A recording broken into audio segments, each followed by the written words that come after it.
Assalamu alaykum. Kitap o'qish munbiri avlodlar to'rbetiga xush keldingiz. Diqqatingizda Dunyo kishilik huquq kitobnomasining to'liq teksti. Mazkur kitobnomining fransuzcha, inglizcha nusxalariga asosan Nuriya Rahman tarjima qilib tayyorladi. Mikrofon oldida Nuriya Rahman. 1948 yili 12 ayning 10 kuni Birlashgan Davlatlar Tashkiloti qurultiyi Dunyo kishilik huquq kitobnomasini ma'qulladi ham e'lon qildi. Tarixiy ahamiyatga ega bu kitobnoma e'lon qilingandan keyin qurultoy barliq a'zo davlatlarning kitobnomani keng ko'lamda tashviq qilish hamda davlat va zaminning siyosiy o'rnini ayirmagan holda asosligi har darajadagi maktab va boshqa ma'rif o'rinlarida kuchab tarqitish, ko'rsatish, o'qish va tafsiliy bayon qilishlarini talab qildi.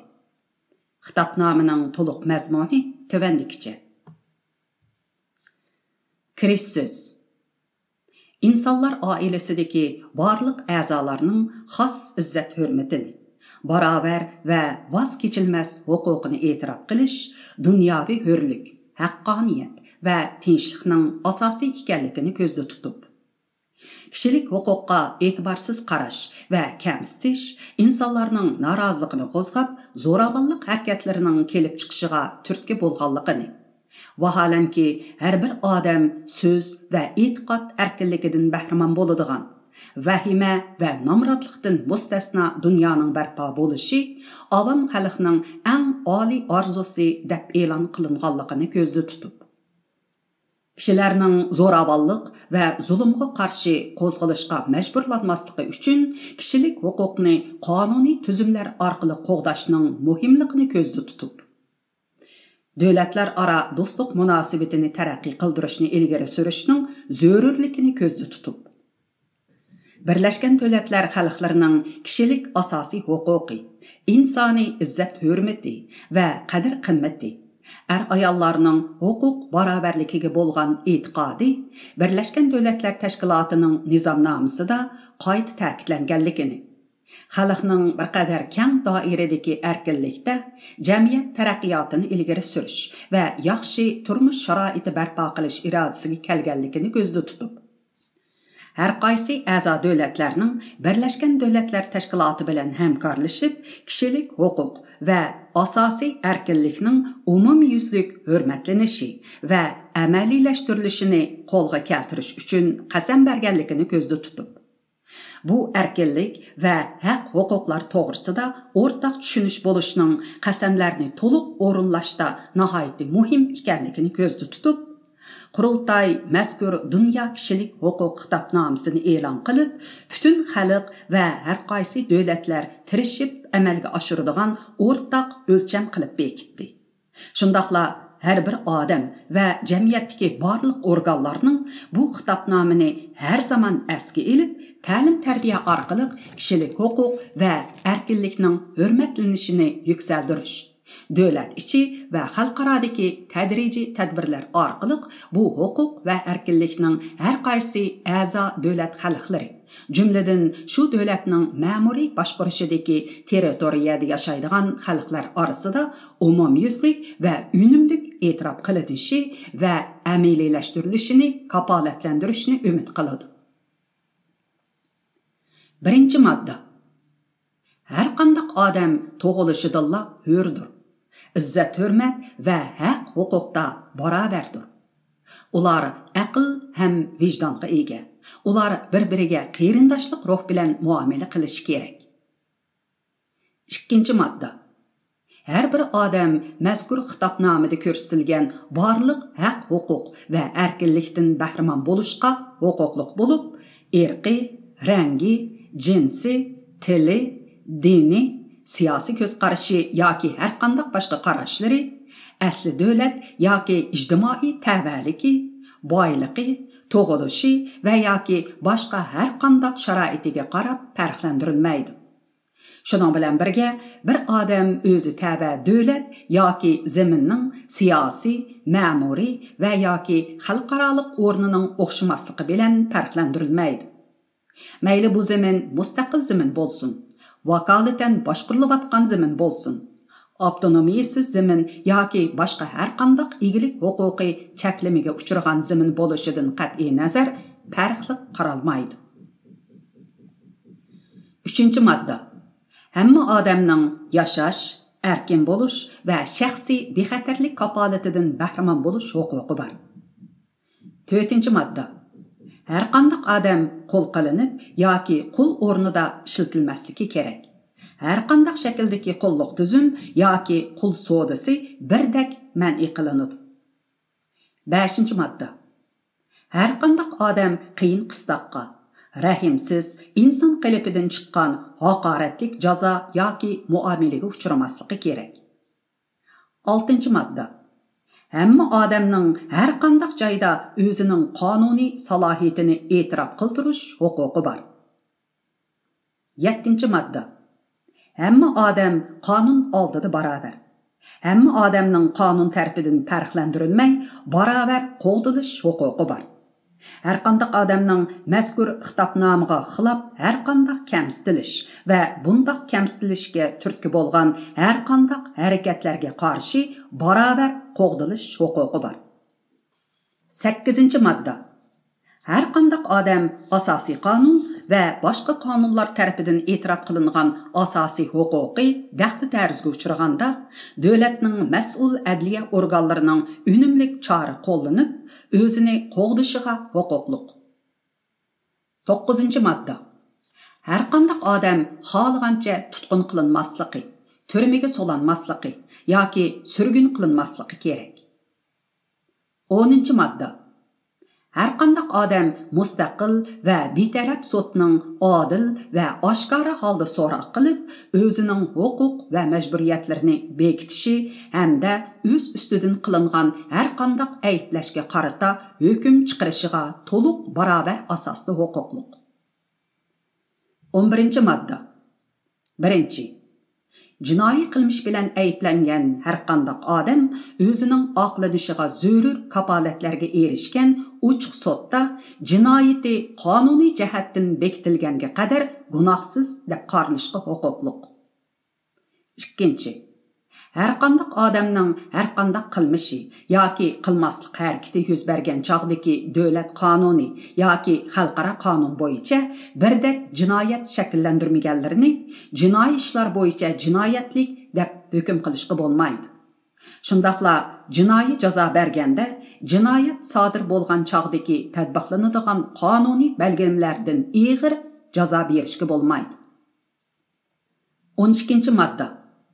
Har qanday odamning shaxsiy turmushi, oilasi, turalg'u joyi yoki xat aloqa munosabatlari xohlagancha daxl tarzga uchramasligi, izzat hurmati va inovati hujumga uchramasligi kerak. Har qanday odam bu xildagi daxl tarz va hujumlarga uchramaslik uchun qonun tarafidan qo'g'dilishga huquqliq. 13-modda. 1. Har qanday odam o'z davlatida erkin ko'chish va turalg'u joyini tanlashga huquqliq. 2. Har qanday odam har qanday bir davlatdan, jumladan o'z davlatidan ketishga hamda o'z davlatiga qaytib kelishga huquqliq. 14-modda. Har qanday odam ziyonkashlikdan saqlanish uchun boshqa davlatda panohlik tilash ham panohlanishga huquqliq. 2. Birlashgan Davlatlar Tashkilotining asosiy maqsadi va prinsiplariga haqiqatan va pokitlik xilof qilganlar bu huquqdan mahrumdir. 15-modda. 1. Har qanday odam bir davlat tavalligiga ega bo'lishga huquqliq. 2. Har qanday odam davlat tavalligidan asossiz mahrum qilinmasligi, shundaqla uning davlat tavalligini o'zgartirish huquqi inkor qilinmasligi kerak. 16-modda. 1. Yosh quramiga yetgan ayollarning erqi, davlati yoki dini hech qanday cheklamaga uchramagan asosda to'y qilish va oila qurish huquqi bor. Ular nikoh jihatda, to'y qilgan mezgilda va ajrashganda barobar huquqqa ega. 2. ayol ikki taraf o'z ixtiyori ham to'liq roziligi bilan to'y qilish kerak. 3. Oila tabiiy va asosiy ijtimoiy birlik. U jamiyat va davlat tarafidan qo'g'dilishga haqlidir. 17. Madda. 1. Har qanday odam o'zi yolg'iz yoki boshqalar bilan birlikda mol-mulkka egidorchilik qilish huquqiga ega. 2. Har qanday odam mol-mulkidan asossiz mahrum qilinmasligi kerak. 18. Madda. Har qanday odam ideyaviy, vijdoniy va diniy erkinlik huquqiga ega. Bu huquq shu odamning dini yoki e'tiqodini o'zgartish erkinligi. Shundaqla o'z dinini yoki e'tiqodini diniy tarbiya, amaliyat, namoz, ibodat va amri ma'ruf bilan yolg'iz yoki kollektiv holda ochiq-oshkora yoki maxfiy ifodalash erkinligini o'z ichiga oladi. 19. Madda. Har qanday odamning mustaqil fikr qarashlari bo'lish va uni sharhlash huquqi bor. Har qanday odam o'z ko'z qarashlari sababli andish qilmaslik va davlat chegarasi nazarga ilinmagan holda har qanday taratqular orqali uchur va ideyalarni izlash, qabul qilish va tarqitish huquqiga ega. 20. Madda. 1. Har qanday odamning tinchlik shaklidagi yig'ilish va tinchlik tashkilotlariga qatnashish huquqi bor. 2. Hech qanday odam ma'lum bir tashkilotning a'zosi bo'lishga majburlanmasligi kerak. 21. Madda. 1. Hamma odam bevosita yoki erkin tanlagan vakili orqali davlatni idora qilishga, qatnashishga huquqli. 2. Hamma odam barobar shart ostida o'z davlatining hukumat organlarida xizmatga tayinlanishga huquqli. 3. Xalqning ra'yi hukumat huquqining asosi bo'lishi kerak. Bu qarorlik va haqiqiy saylam orqali ifodalanishi.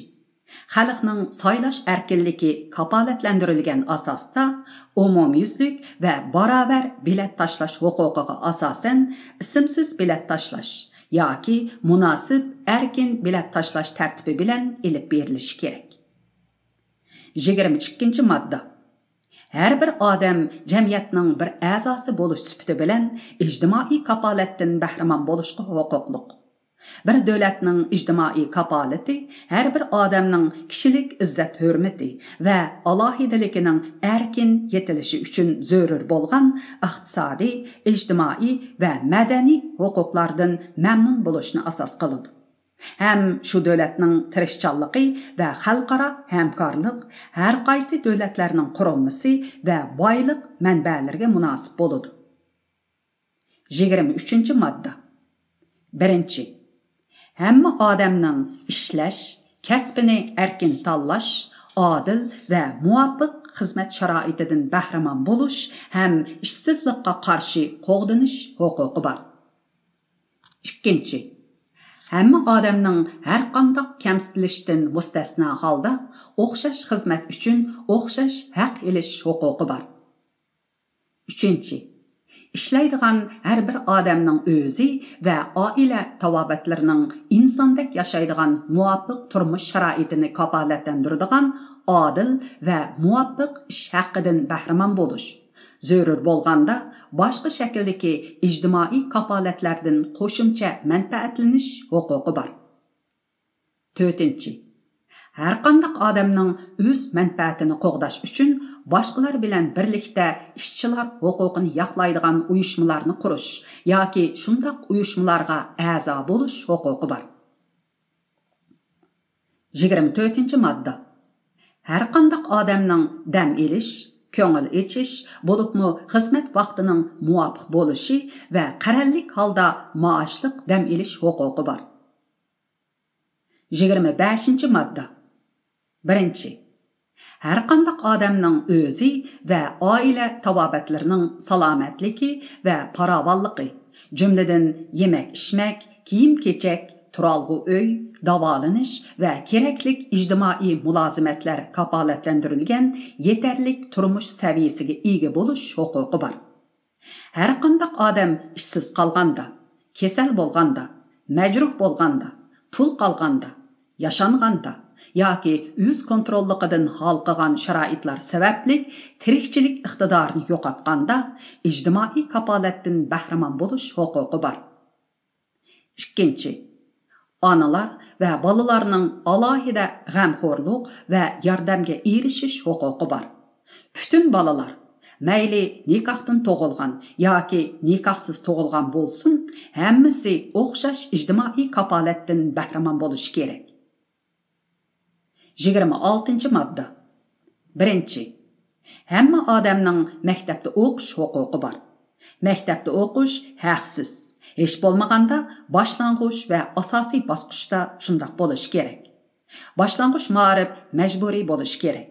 Texnika va kasbiy ma'rif umumlashtirilishi. Oliy ma'rif o'qish natijasiga asosan hamma odamga teng ichib etilishi kerak. 2. Ma'rifning maqsadi kishilarning shaxsiyligini to'liq rivojlantirish hamda kishilik huquq va asosiy erkinlikka bo'lgan hurmatini kuchaytirishdir. Ma'rif orqali har qaysi davlatlar, har qaysi irqlar yoki har qaysi diniy guruhlar aro tushunish, yo'l qo'yish va do'stlikni yuksaltirish, shundaqla Birlashgan Davlatlar Tashkilotining tinchlikni qo'g'dash jihatdagi turli harakatlarni ilgari surish kerak. 3. Farzandlarning qaysi turdagi o'qishni tanlashida ota-onalarning qarori muhim o'rinda turadi. 27-modda. 1. Har qanday odam jamiyatning madaniy turmushiga aktiv qatnashishga, san'atdan baharlanishga, ilm-fanning taraqqiyotiga qatnashish va shu taraqqiyotdan vujudga kelgan manfaatlardan baharlanish huquqiga ega. 2. Har bir odam o'z ijodiyatidagi ilmiy, badiiy yoki san'at asarlaridan barliqqa kelgan ma'naviy va moddiy boyliqlarining qo'g'dilishiga huquqli. 28-modda. Har qanday odam jamiyatda va xalqaroda mazkur xitobnomada ko'rsatilgan huquq va erkinlikning to'liq amaliylashtirilisini kapolatlantiradigan tartib bo'lishni talab qilish huquqiga ega. 29-modda. 1. Har qanday odamning o'z xosligini erkin va to'liq taraqqiy qildirib yashayotgan jamiyatga nisbatan majburiyati bo'ladi. 2.